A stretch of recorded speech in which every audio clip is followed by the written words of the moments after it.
কয়েক মাস আগে এই গরুটা কিনে আনা হয়েছিল বাজার থেকে। তো কিছু মাস লালন পালন করার পর এখন সামনে যেহেতু ঈদ চলে এসছে, সেজন্য গরুটা বিক্রি করে দেওয়া হয়েছে।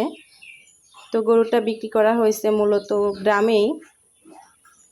তো এখন আমাদের বাড়িতেই থাকবে কিছুদিন, ঈদের দিন নিয়ে যাওয়া হবে গরুটাকে, তারপরে কোরবানি করা হবে।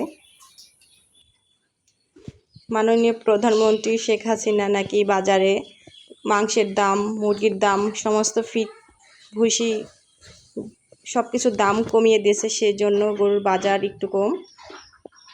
তো